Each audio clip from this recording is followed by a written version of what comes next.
I noticed that there are lots of reports of ether binges, a la Fear and Loathing in Las Vegas, but not a true addiction story. Here's a hefty one. I began doing ether in 2003 or so using the water extraction method. Quickly I mastered the method by doing the following. I took a Gatorade squirt bottle, sprayed starting fluid in it, preferably Snap brand, second Prestone, poured the rest with water. Then shake vigorously for a few minutes, turn the bottle upside down with the cap closed, and the ether and solvents then separate. The ether is basically clear, the other is a nasty white liquid. Open the top, pour the solvent, and it's there.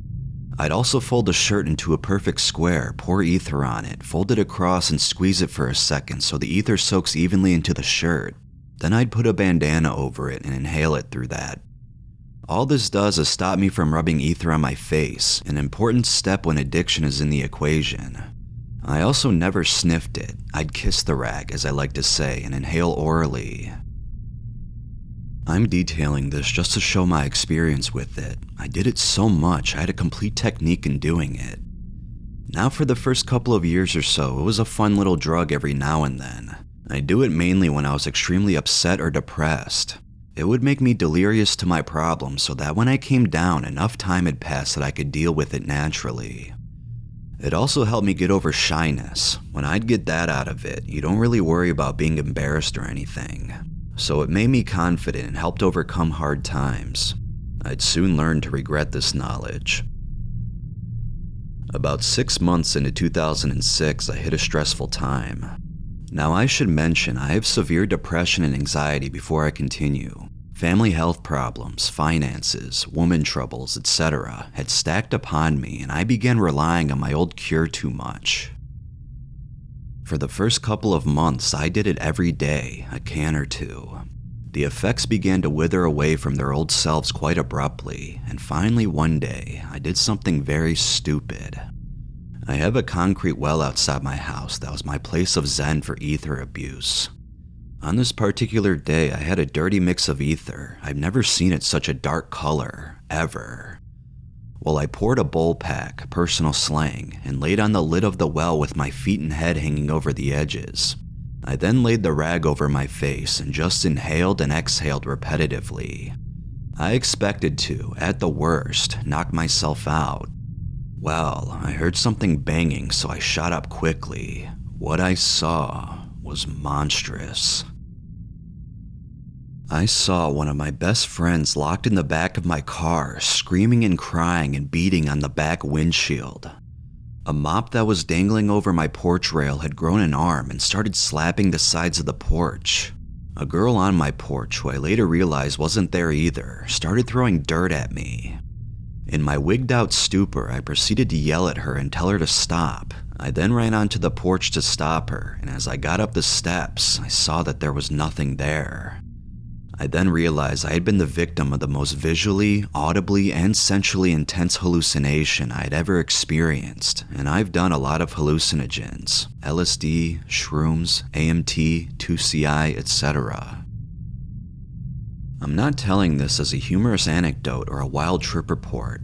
My realization of what happened was the most horrifying, soul-wrenching experience ever. A friend came over later and said I was ghost white, sweating, and obviously terrified of everything around me. Now this isn't the end, it's just the beginning, because this was an important moment for me. So important I wouldn't realize for months what it truly meant, and that is this. That is when I first became addicted.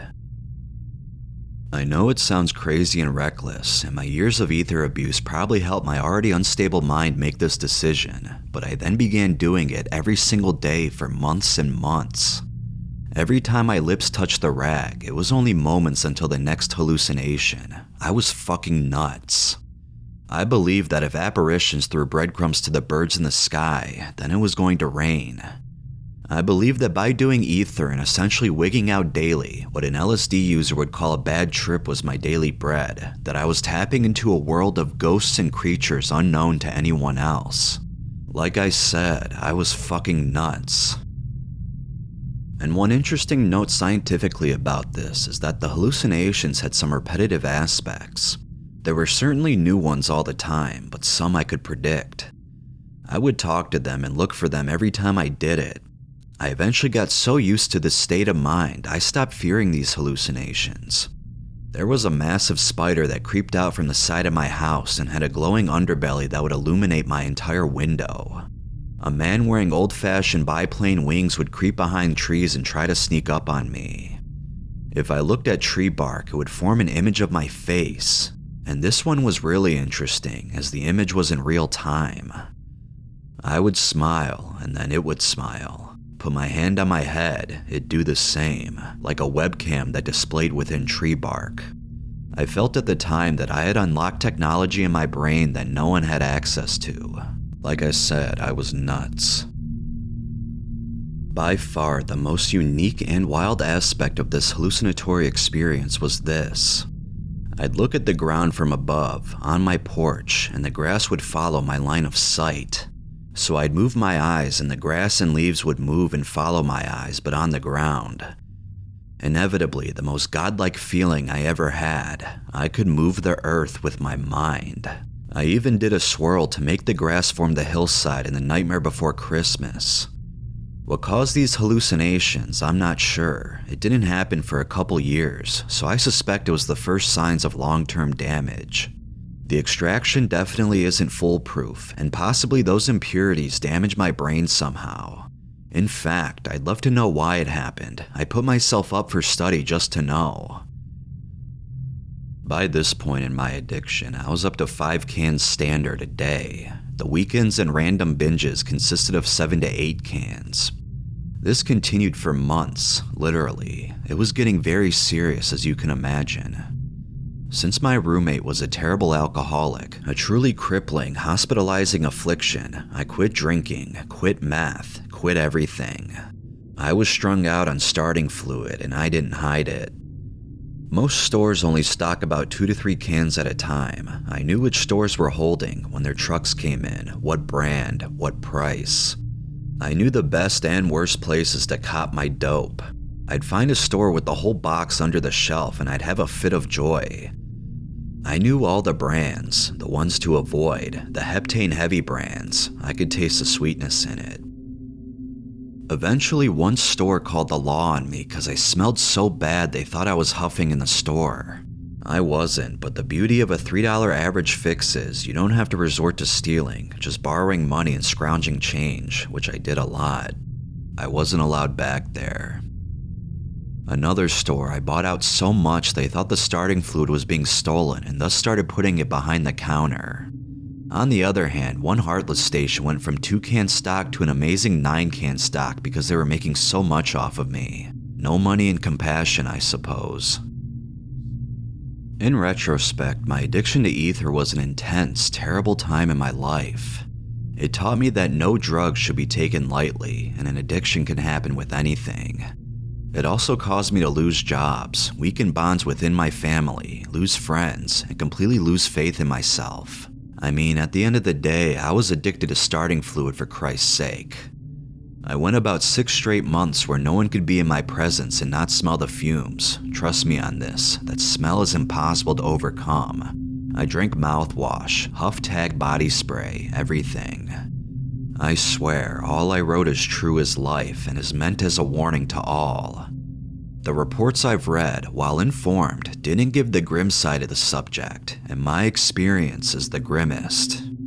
I know it's as uncommon as a fairy tale, but take heed and take care.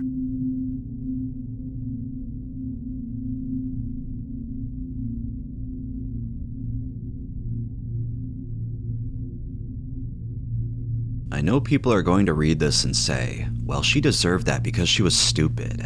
In a way, it's true, but I just want to stress the importance of the unknown.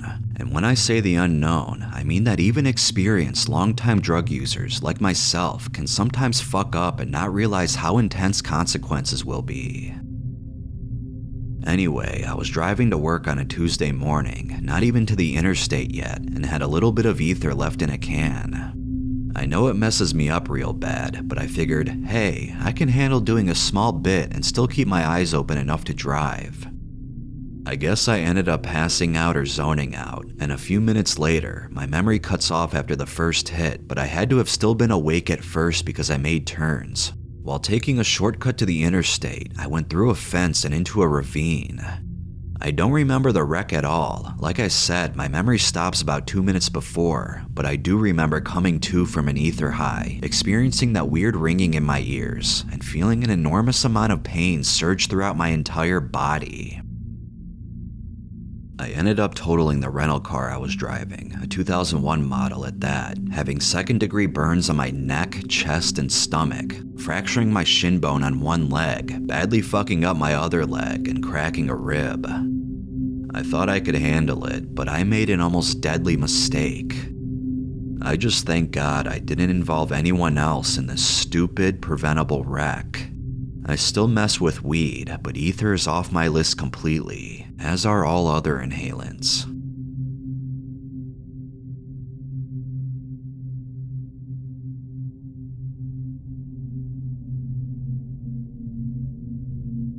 I have done ether a lot over the past year or so, but these last 3 days I've done ether from 11 p.m. to 3 a.m. every night. I know that was stupid, but there are other people who would do this too. My ether trip tonight was so unbelievably terrible. Tonight while I was doing it, it started off even a little weird. Instead of having minor visualizations, there were streams. I kept on doing more ether. Eventually I noticed a whole bunch of shapes. These shapes quickly turned into a full-sized human in a suit, blue semi-see-through man. He was real enough that I was able to feel some type of matter when I touched him. This scared the hell out of me. To make matters worse, he was holding some type of gun. He aimed the gun at my head and started firing. I heard the noise of the gun firing and even felt a tapping on my head and shoulders where he shot me. Everywhere I moved to try to evade his bullets, he aimed at me and shot me some more. It was the most intense and scary 20 minutes of my life. Let me remind you that the definition of reality is being able to hear, feel, and see something. It was real to me. Too real.